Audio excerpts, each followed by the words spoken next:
Assalamualaikum warahmatullahi wabarakatuh. Bismillahirrahmanirrahim. Alhamdulillahi rabbil alamin. Nahmaduhu wa nasta'inuhu wa nastaghfiruh wa na'udzu billahi min shururi anfusina wa min sayyiati a'malina. May yahdihillahu fala mudilla lahu wa may yudlil fala hadiya lahu. Ashhadu an la ilaha illallah wa ashhadu anna Muhammadan abduhu wa rasuluhu la nabiyya ba'dah.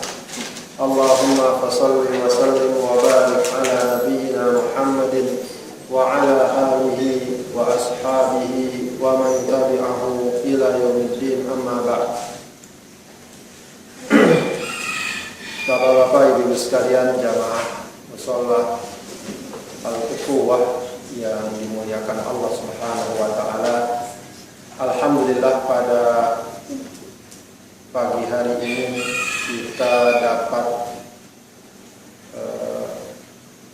bertemu dan berkumpul bersama di majlis yang mulia ini, di tempat yang mulia ini, di waktu yang barokah. Mudah-mudahan kesemuanya menjadi sebab turunnya barokah dan rahmat Allah Subhanahu wa taala kepada kita sekalian. Amin ya rabbal alamin. Alhamdulillah pula kita sudah mulai kembali, entah saya mungkin yang pertama atau yang kesekian, pengajian kita ini setelah kita istirahatkan dalam tanda kutip karena ingin fokus dalam menyambut bulan Ramadan, ya. Dan alhamdulillah dapat kita mulai lagi, ya. Karena amal yang paling baik itu adalah adwamuha wa in qalla.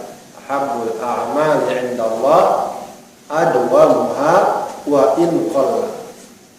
Amal yang paling baik di sisi Allah adalah yang kontinu, yang terus menerus, wa in qalla, meskipun sedikit.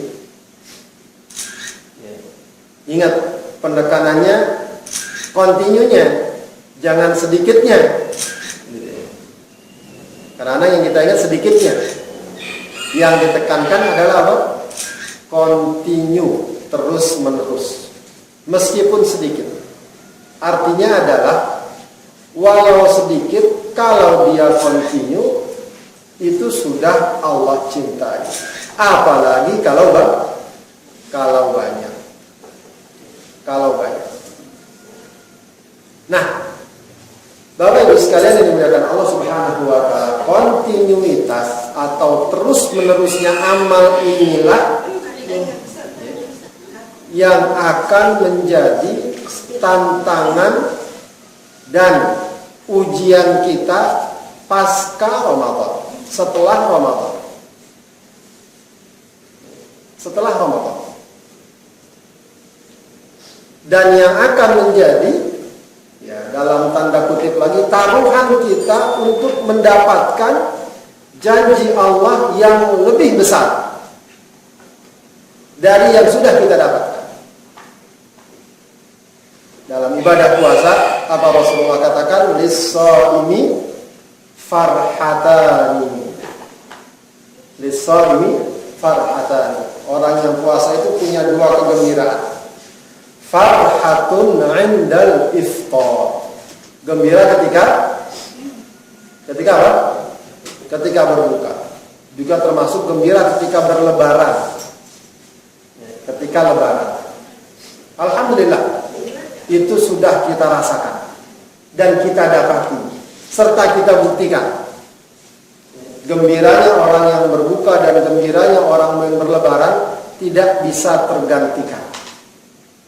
Walau di waktu yang lain dia punya uang yang lebih banyak, punya berbagai fasilitas yang lebih besar, namun tetap saja berbeda rasa gembiranya dibanding ketika dia mau berbuka puasa, dibanding ketika dia berlebaran. Namun itu boleh dibilang baru sekedar apa? Persekot. baru sekedar DP, uang muka. Belum kegembiraan yang hakiki. Kegembiraan yang hakiki apa? Disebutkan oleh Rasulullah berikutnya, wa farhatun 'inda liqa'i rabbi. Dan farhah, gembira ketika berjumpa Tuhannya. Di mana itu? Di hari kiamat. Di hari kiamat. Kegembiraan yang kedua adalah kegembiraan yang hakiki tadi. Kegembiraan yang sudah tidak lagi berubah-ubah. Kegembiraan yang abadi. Kalau kegembiraan yang sekarang, kemungkinan masih ada. Sekarang gembira, besok sedih, sekarang suka, besok menderita. Itu masih ada. Masalahnya adalah jarak antara kita sampai hari kiamat itu masih ada berbagai kemungkinan. Ini yang jadi masalah. Masih harus melewati berbagai macam ujian. Maka kembali kepada masalah tadi, adwa ini menjadi perkara yang mendasar. Atau dalam bahasa kita adalah istiqomah. Komitmen dan apa istilahnya, disiplin dalam menjalani kehidupan kita. Maka kita ini boleh dikatakan ibarat sedang masih dalam perjalanan panjang untuk mencapai satu titik, satu garis finish yang akan Allah tetapkan sesuai ajal kita masing-masing. Masalahnya adalah ketika sampai garis tersebut kita masih berada dalam jalan yang masih dibenarkan atau tidak, inilah ujian kita semua. Maka Bapak Ibu sekalian dan Allah Subhanahu wa taala, selebihnya kita ini masih sedang dalam perjalanan. Masih sedang dalam safar sampai garis finish yang Allah tetapkan. Maka beberapa hal penting harus kita pastikan agar perjalanan kita ini terkontrol, agar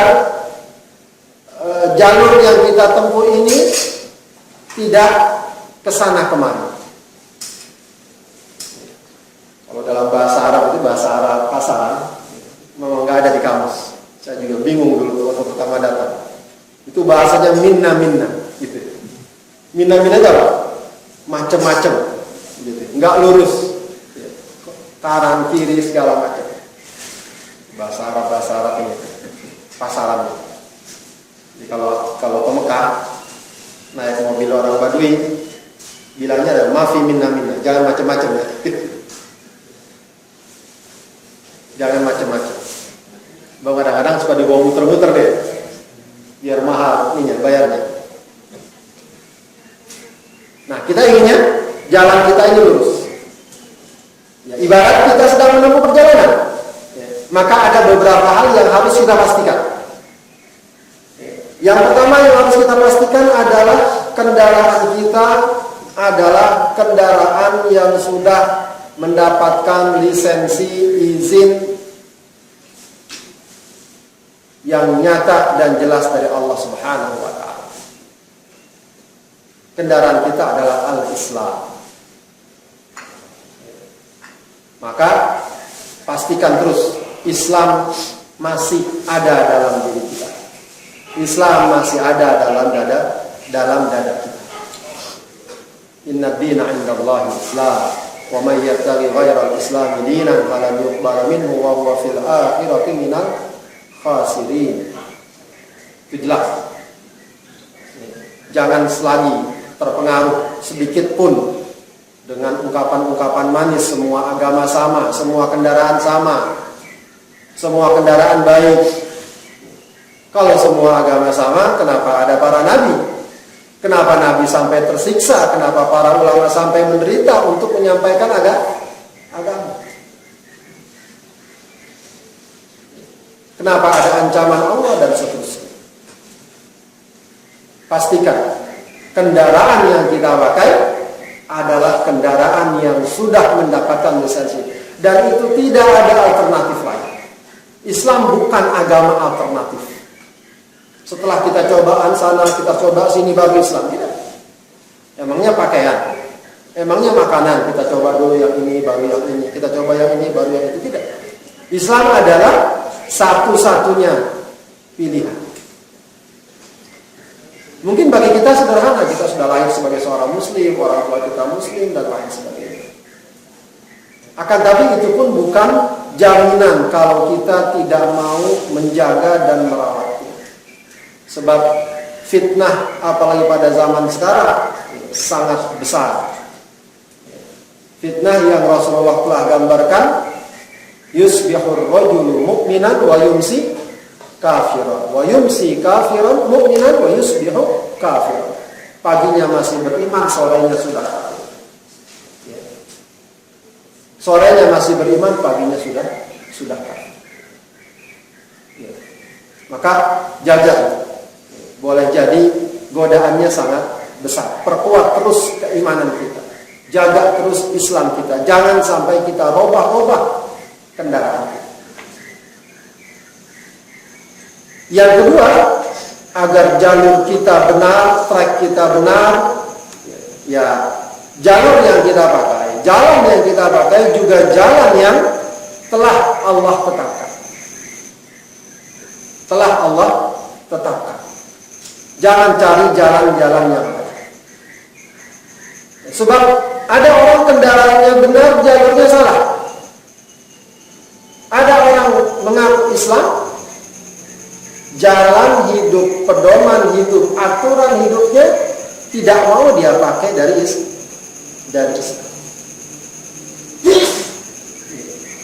Atau dipakai sebagiannya. Sholatnya oke, puasanya iya, tapi dalam kehidupan berkeluarga, bermasyarakat, bermuamalah, dia tidak mau diatur oleh Islam. Dia tidak mau diatur oleh Islam.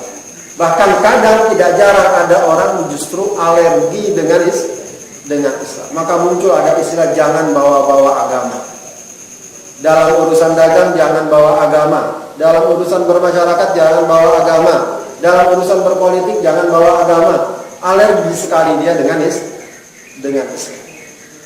Padahal Islam selain dia sebagai sebuah keyakinan, dia juga adalah sistem atau pedoman kehidupan. Makanya sebenarnya tidak ada istilah urusan agama, urusan dunia, tidak.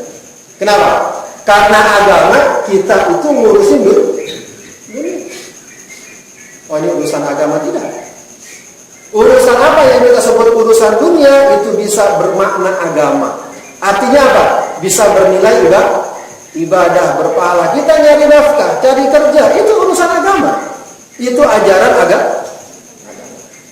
Dalam Al-Quran yang cukup unik, perintah yang ada bukan hanya perintah sholat, perintah makan. Makan diperintahkan. Ya ayyuhan nas, kulu mimma razaqnakum halalan thayyiban. Artinya apa? Orang yang tidak mau makan, walaupun atas nama ibadah, jika hal itu membahayakan dirinya, dia bukan malah dapat pahala, dapat dosa dia. Pernah pada suatu saat ada orang yang pingsan ketika berpuasa, di panas yang terik, dan dia akhirnya tidak kuat, dia paksakan berpuasa. Ketika Rasulullah tahu, dia katakan apa? Ulaika humul usar, mereka itu sedang bermaksiat. Ini artinya apa? Bahwa ajaran Islam itu memang juga mengatur hidup dunia kita. Apa yang kita makan, apa yang kita pakai, apa yang kita gunakan, bagaimana kita berbicara, dan seterusnya. Nah, ini yang saya maksud, jalannya pun mesti lurus. Jangan terpengaruh juga dengan jalan-jalan yang lain. Dalam satu hadis riwayat Bukhari, Rasulullah pernah membuat satu garis. Ini yang dulu sering jadi sebagai dalil teori panah. Dulu suka kalau ngajar tuh pakai teori panah, kanan kiri. Rasul ternyata pernah juga bikin pakai teori panah. Rasmul bayan, dibuat satu garis, entah kemungkinan besar di tanah gitu ya, padang pasir. Kata Rasulullah, hada sabilullah, ini adalah jalan Allah. Kemudian dibuat lagi garis-garis di kiri kanannya, kecil-kecil, kiri kanan, kiri kanan. Kemudian beliau katakan, hadhihi subul, ini adalah jalan-jalan yang lain. Jalan-jalan yang lain. Walikul lisabilin syaitonun yad'u ilaiha. Setiap jalan-jalan tadi, boleh kita katakan gang-gang tadi, itu ada setan yang selalu mengajak ke jalan tersebut. Selalu mengajak ke jalan tersebut. Ya, jadi kesimpulannya adalah jalurnya terus kita jaga, jangan sampai keluar. Kalau mungkin suatu saat sedikit keluar tergelincir, ya kembali lagi cepat-cepat. Ya, kadang-kadang mungkin kita ngantuk kalau di jalan ya, suka keluar garis, balik lagi, jangan keterusan. Atau nyasar sedikit, balik lagi segera, jangan keterusan. Taubat kembali kepada Allah, terus lagi berjalan, terus lagi berjalan. Itu juga memang tidak bisa dihindari. Perjalanan kita panjang, mungkin saja ada kekhilafan, ada kelalaian, ada lupa, ada tergelincir, ada tergoda. Tapi jangan keterusan. Kembali lagi. Dan itu yang sangat juga Allah cintai ketika mendapati hambanya yang bertaubat. Apalagi ketika dosa besar. Sebab orang ketika berbuat dosa besar itu, ketika itu imannya sedang dicabut. Dalam satu hadis Rasulullah katakan, la yasriqus sariq hina yasriq wa huwa mu'min, wa la yazni zani hina yazni wa huwa mu'min. Orang ketika mencuri, saat dia mencuri dia tidak sedang beriman. Seseorang ketika berzina, saat dia berzina dia tidak sedang beriman. Na'udzubillah, bayangkan ketika dalam kondisi seperti itu Allah cabut nyawa. Ketika dia sedang berada di luar jalur tadi, Allah cabut. Perjalanan ini memang tidak ditentukan oleh siapa yang paling cepat sampainya atau siapa yang paling jauh perjalanannya, tidak. Dia ditentukan oleh di mana, sampai di mana komitmennya atau bagaimana kondisinya ketika kemudian paling akhir hidupnya Allah cabut nyawa. Boleh jadi ada orang yang baru sesaat saja masuk Islam, bahkan belum sempat sholat, belum sempat puasa, dia mendapatkan kemuliaan ketika di akhir hidupnya dia mendapatkan ketaatan pada Allah Subhanahu wa ta'ala. Ada sahabat namanya Usairah, jarang dengar. Dia termasuk yang seperti itu. Tak lama setelah dia masuk Islam, bersyahadat, dia sempat bertanya ketika ada hendak berperang Rasulullah dalam satu pertempuran. Dia bertanya, Rasulullah, saya masuk Islam dulu baru berperang, atau berperang dulu baru masuk Islam? Kata Rasulullah, masuk Islam dulu baru ikut berperang di jalan Allah. Masuk Islam dia, langsung berperang di jalan Allah, langsung dia syahid. Maka Rasulullah katakan, amila qalilan wa ujira katsiran. Amalnya sedikit tapi pahalanya banyak. Ya. Maka satu-satunya pilihan bagi kita adalah tetaplah berada di jalur yang dibenarkan. Jangan keluar-keluar dari jalur tersebut. Kemudian kendaraannya bagus, jalurnya sudah benar, jalannya sudah baik, cakep jalannya. Tapi pengendaranya nggak benar, sama juga.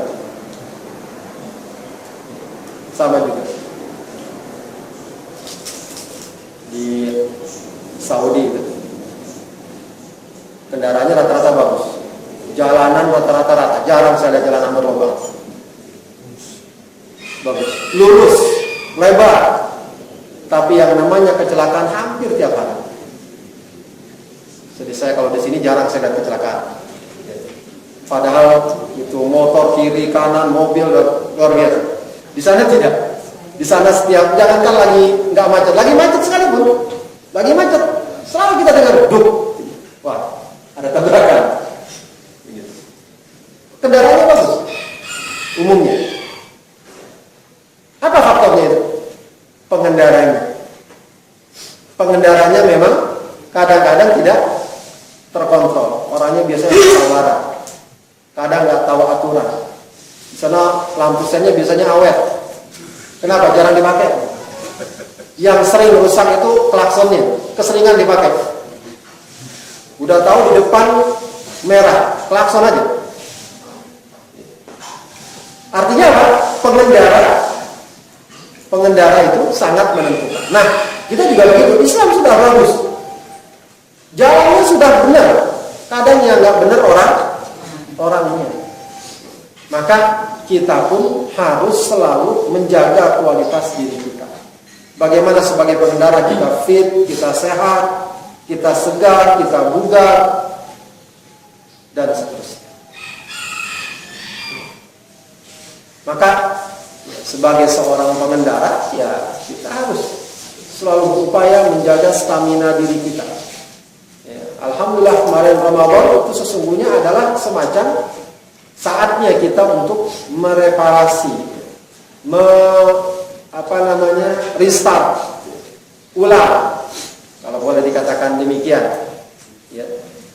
Semangat kita, jiwa kita, diri kita agar semakin sehat, agar semakin bugar ketika berkendara kita. Jangan sampai kendaraannya sudah bagus, jalannya sudah benar, kitanya enggak benar. Nah, ini yang memang sering banyak terjadi kenyataan dan fenomenanya.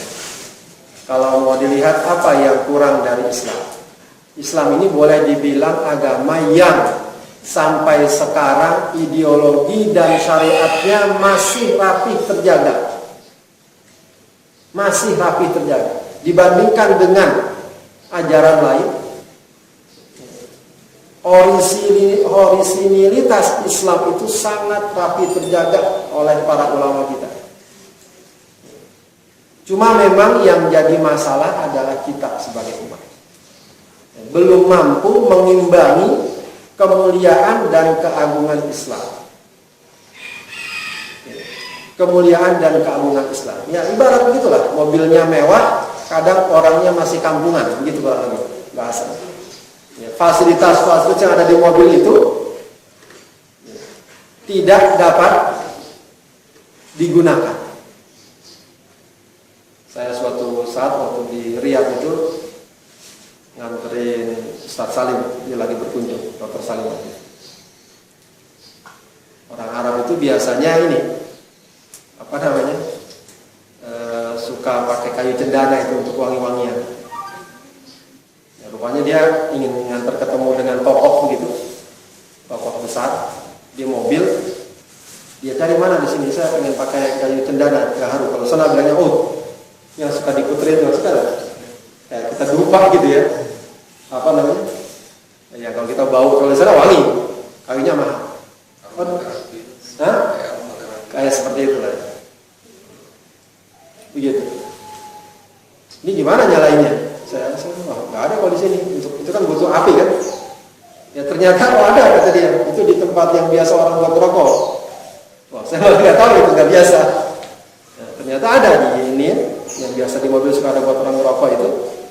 Dia taruh di atasnya betul wangi.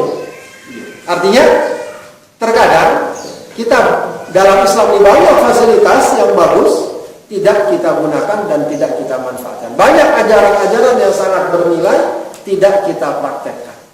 Artinya apa? Bukan karena ajarannya, tapi karena kitanya yang belum maksimal memanfaatkan ajaran Islam. Maka ada ungkapan para ulama dahulu, al-Islam mahjubun bil muslimin. Islam itu terhalang oleh kaum muslimin. Oleh kaum muslimin. Dalam banyak hal, bahkan kadang-kadang diakui atau tidak, diakui atau tidak, pengamalan nilai-nilai Islam khususnya biasanya dalam kehidupan sosial kadang lebih banyak dipakai oleh orang dalam agama lain.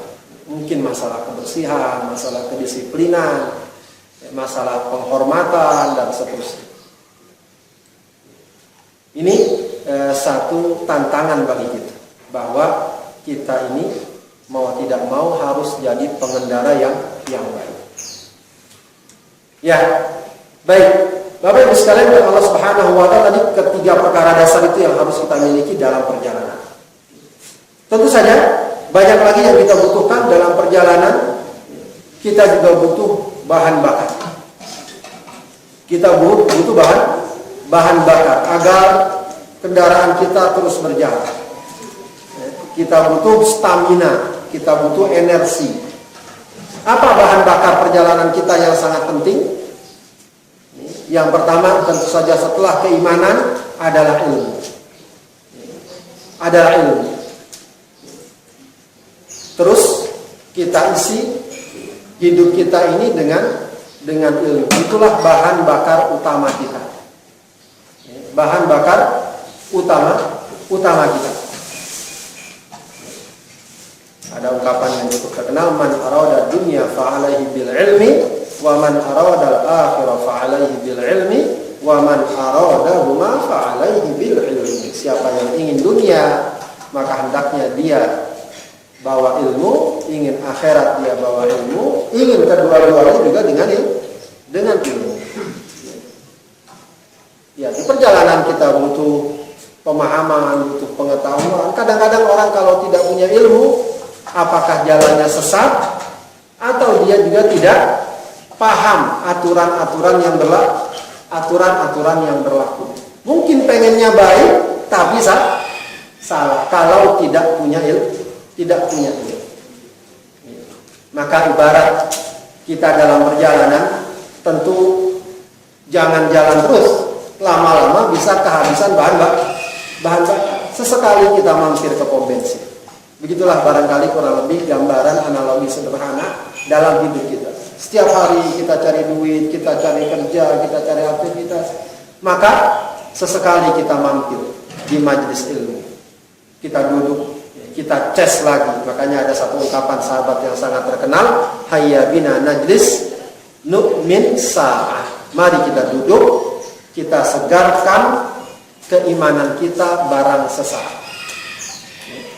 Maka para hadirin wal hadirat, Bapak Ibu sekalian, aktivitas mencari ilmu, aktivitas menumbuhkan pemahaman, itu perkara yang sangat mendasar sekali bagi kita. Dan itu tidak terkait dengan usia, tidak terkait dengan masa sekolah dan seterusnya. Orang sekolah boleh lulus, kuliah boleh lulus, tapi mencari ilmu tidak ada lulusnya.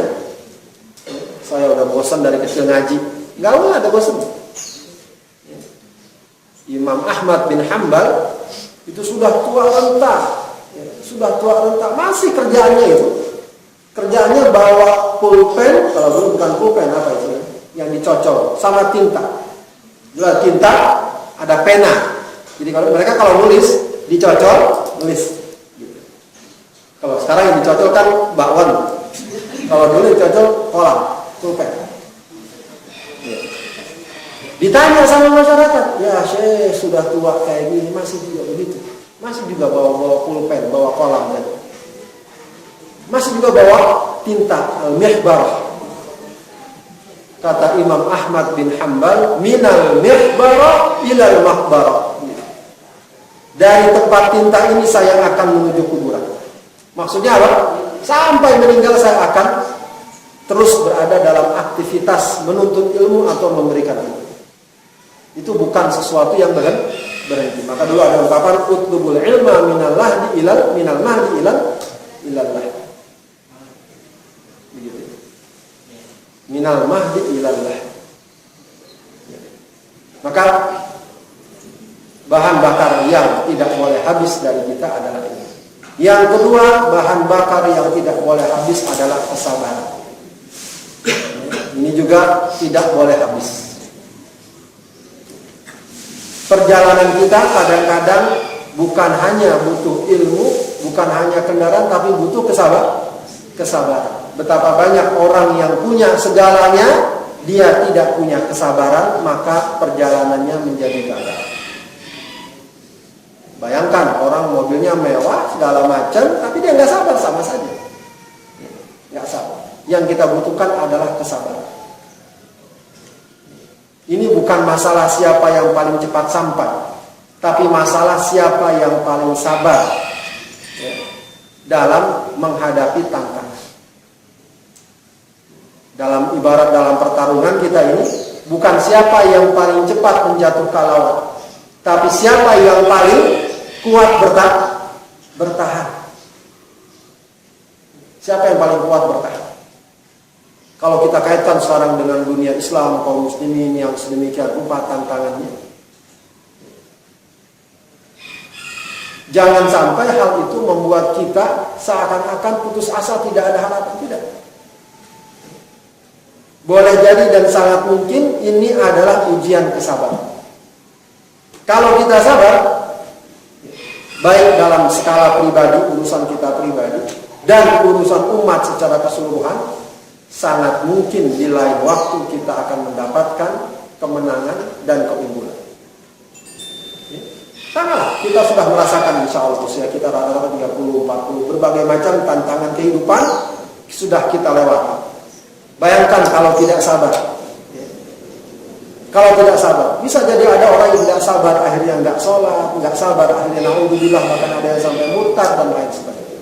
Ternyata tanpa harus meninggalkan sholat, tanpa harus menjadi murtad dan lain sebagainya, berbagai persoalan kehidupan bisa kita lalui. Dan justru bahkan lebih baik. Kalau sekarang kita lihat Islam di sana sini diperangi dan lain, sabar. Ya sabar bukan berarti diam, terus saja berusaha.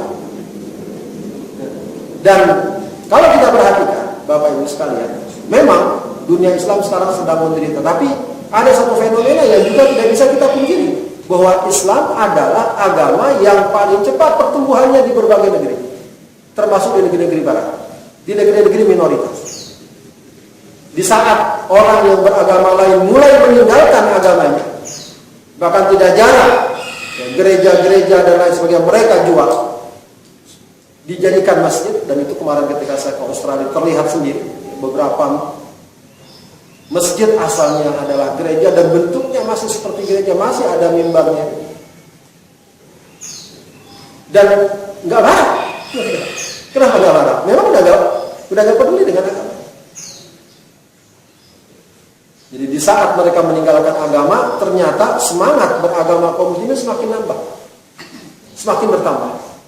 Di saat mereka sudah enggan punya keturunan kaum muslimin, ya semakin semangat punya keturunan. Apalagi di sana, setiap anak yang lahir dapat santunan. Jadi ibu-ibu kalau mau nambah lagi sana aja, dapat santunan. Terus dapat tunjangan juga sampai dia usia sekian tahun. Enak benar itu, bahkan ada yang punya anak, katanya anaknya anak sampai 10, 12 gitu. Oleh pemerintah sana, kamu gak usah kerja, ngurusin anak saja, dikasih tunjangan oleh pemerintah. Begitu. Kalau di kukusan begitu, banyak yang gak kerja itu kan. Ya, artinya apa? Pertumbuhan kaum muslimin banyak, semakin bertambah. Nah yang penting kita sabar. Yang penting masalahnya sabar ini. Jangan sampai kemudian kita langsung tergoda, terpengaruh dan lain sebagainya.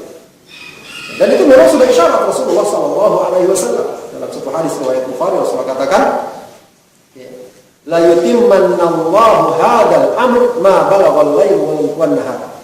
Allah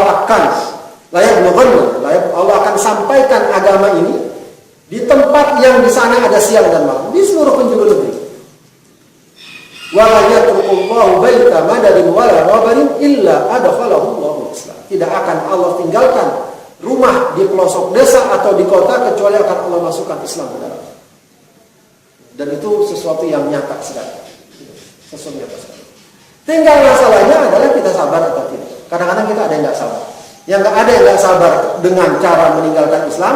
Ada pula yang nggak sabar dengan, ya itu tadi, melakukan kerusakan-kerusakan, tindakan-tindakan teroris dan lain sebagainya. Itu juga nggak sabar juga. Yang kadang-kadang atau bukan kadang-kadang seringkali justru menimbulkan dampak negatif bagi Islam. Terlepas apakah itu konspirasi, apakah itu di sana ada permainan dan lain sebagainya, yang jelas kita tidak terima tindakan-tindakan yang anarkis, yang merusak, yang gampang membunuh, walau atas nama jihad dan lain sebagainya. Maka tetap kita sayangkan, meskipun tindakan misalnya kemarin penghancuran rumah-rumah ibadah dan lain sebagainya itu tidak diajarkan dalam Islam. Ya, meskipun mungkin latar belakangnya itu yang patut dikaji. Kok kenapa ada orang berani sekali lancang memarahi orang yang azan, dan itu memang harus diselidiki. Harus dikaji kenapa ada orang bisa seperti itu. Tapi bahwa kemudian tindakan emosional ya merusak dan lain itu tidak kita benarkan. Tidak boleh kita benarkan. Ya, sabar. Berikutnya lagi juga yang paling penting adalah teman perjalanan. Dalam perjalanan kita butuh teman. Maka bekal kita untuk menempuh perjalanan ini juga adalah carilah lingkungan yang baik, pergaulan yang baik, teman yang saling mengingatkan, yang saling memberikan masukan, yang saling mendorong, yang saling memotivasi, yang saling membantu dalam kebaikan. Di mana-mana yang namanya perjalanan butuh teman. Bahkan para nabi sekalipun mereka butuh pendamping. Nabi Musa sampai minta izin kepada Allah agar Harun dijadikan sebagai wazirnya. Nabi Isa punya namanya Al-Hawariyun, dan Rasulullah namanya punya sahabat. Tentu saja kita butuh teman, kita butuh pergaulan. Tapi jangan sembarang teman, jangan sembarang pergaulan. Sebab boleh jadi ketika kita berteman dengan orang yang tidak benar, tanpa kita sadari kita sudah terpengaruh oleh ketidakbenaran. Sebab jiwa itu sarraf, ya kalau dalam ungkapan para ulama. Jiwa itu punya kekuatan mencuri yang sangat kuat tanpa disadari. Jadi seseorang bisa jadi sudah berubah dari interaksi sekian lama tanpa dia sadari. Maaf ibu-ibu, mungkin ada yang dari daerah gitu ya. Ada yang dari Padang, biasanya bahasa Padangnya medok, dari Jawa. Tapi ketika sudah lama mungkin di Depok, kadang-kadang ngomong Depoknya lebih fasih dari orang Depok. Ada saya lihat orang Arab itu ngomong Betawinya sudah Betawi banget begitu. Orang Cina juga begitu. Sudah sama orang Indonesia juga yang sudah sekian lama tinggal di Jeddah, di Mekah, ngomong Arabnya juga bisa. Artinya apa? Itu dari segi bahasa ya. Tapi itu juga pertanda bahwa bagaimana lingkungan sangat membentuk. Teman saya cerita, sudah tinggal di Saudi, pulang ke Indonesia. Ya sekian tahun dia tinggal, sekian tahun. Kemudian sampai di rumah anak-anaknya bingung, ini kok bapak sejak pulang dari Saudi ngomongnya keras, marah-marah mulu begitu. Sementara dia kata saya masa nggak marah, biasa aja ngomong saya. Gitu. Kita selidiki, kamu ketika di Arab baunya sama siapa? Oh saya sekamar sama orang-orang Mesir. Nah itu dia sebabnya. Gitu. Sama orang Mesir itu ngomong lembutnya ya kita pemahamannya keras. Dia ngomong telepon aja bisa teriak-teriak. Artinya apa? Tanpa disadari orang akan istilahnya terpengaruh oleh pergaulan. Kalau cuma sekedar masalah intonasi ucapan, masalah dialek bahasa itu ringan. Tapi yang berat kalau sudah masuk pada masalah akhlak, masalah ibadah, masalah akidah, itu yang sangat maka perhatikan pergaulan kita agar kita tidak perjalanan kita tetap lurus. Kemudian lagi, agar perjalanan kita tetap lurus, maka kita harus fokus ke depan. Orang yang namanya berjalan, berkendara, ya fokus ke depan. Fokus ke depan. Jangan terlalu asyik ke belakang. Kadang orang banyak yang terlalu asyik melihat ke belakang, ya tabrakan. Kadang-kadang fokus ke belakang karena meratapi apa yang sudah hilang. Itu semua tidak ada gunanya. Ada yang fokus ke belakang karena hanya ingin berbangga-bangga. Oh, saya mah dulu ini. Oh, saya keturunan ini. Itu juga tidak ada gunanya.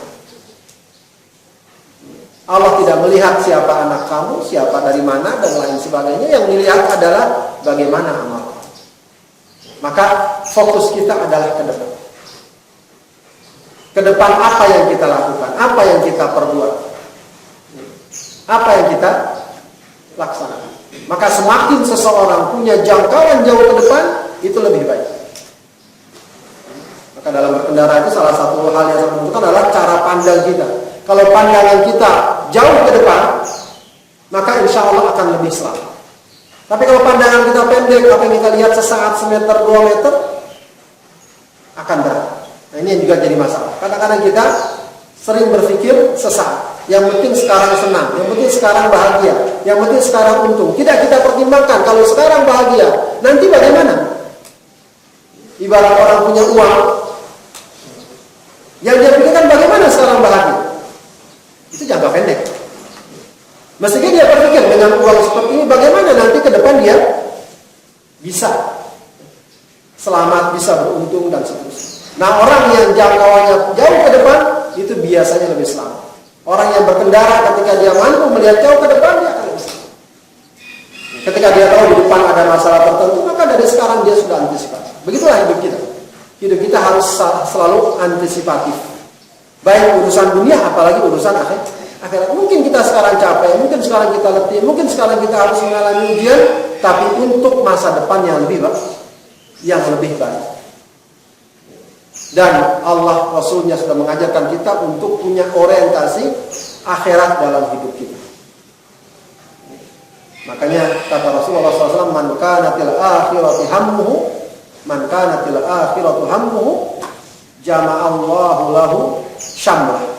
Orang yang akhiratnya menjadi orientasinya, maka urusannya akan diberesin. Jama'allahu lahu syamlah. Wa ja'ala ghinahu baina 'ainaihi. Dia akan diberikan rasa kecukupan di depan mata. Kemudian wa atatu dunya wa hiya raghimah. Dunia akan mendatanginya.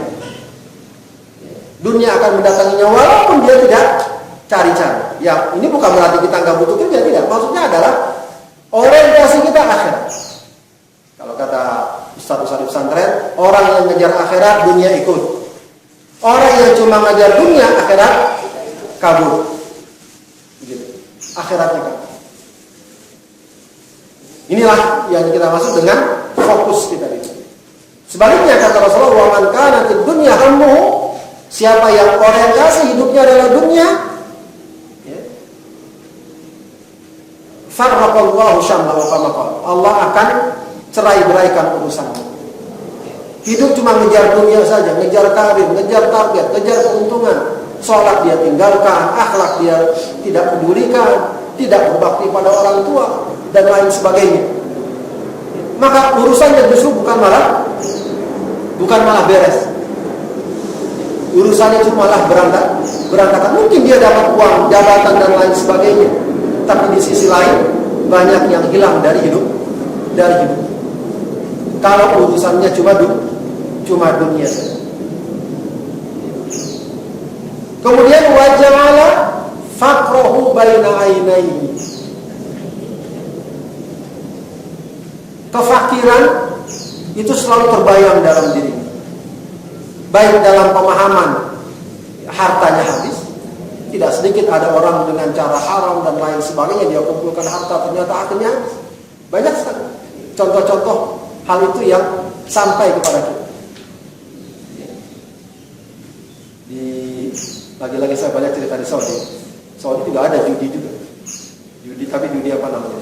Judi Thailand. Kalau itu sudah diingatkan, itu gelap, ilegal, bukan muslim. Ya, dari luar negeri juga.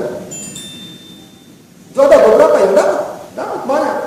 Tapi dari yang beberapa yang taubat itu bilang dapat memang duit ratusan juta. Tapi enggak lama, segera habis. Atau juga ya persepsi dia, mungkin hartanya banyak, tapi perasaannya kurang. Itu disebut dengan kefakiran, terbayang-bayang dalam dirinya. Makanya kalau dalam bahasa Arab itu ghina, kaya, itu dalam bahasa Arab artinya bukan banyak harta, ghina. Ghina itu artinya cukup. Allah ghaniyun 'anil 'alamin. Allah cukup, tidak butuh dari alam. Jadi kaya itu substansinya adalah kalau dia merasa cukup. Maka kata Ustaz Musli Abdul Karim, yang penting harta mah cukup. Buat bangun rumah cukup. Buat nyekolahin anak cukup. Buat ngawinin cukup. Yang penting cukup, bukan banyak. Kadang banyak tidak cukup.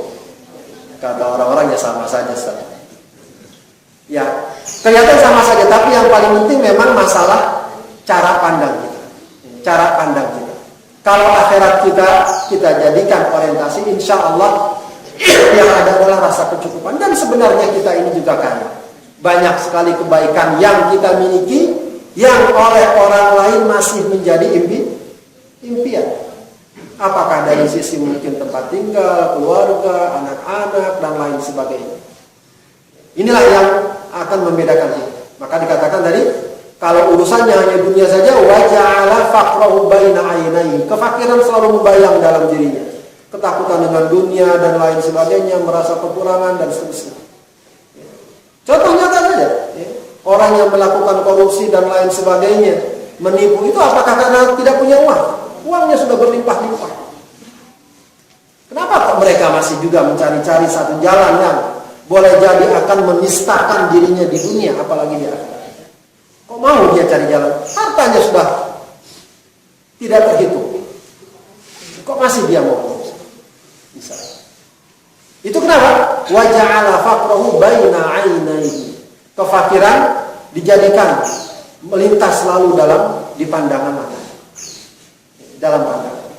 Kemudian wa ma atatud dunya illa ma kutiba lahu aw kama qala sallallahu alaihi wasallam, dan dunia yang dia kejar sedemikian rupa tidak Allah berikan kecuali yang memang sudah Allah takdir. Dia kejar-kejar dunia dengan segala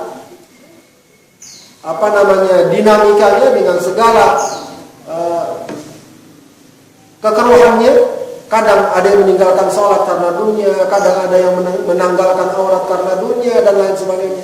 Ternyata yang dia dapat juga nggak lebih-lebih amat. Nggak serta-merta melebihi orang yang tetap ingin komitmen dalam agama. Bahkan kadang-kadang jauh dibanding mereka yang ingin tetap menjalankan ajaran agama. Ya, ini artinya apa?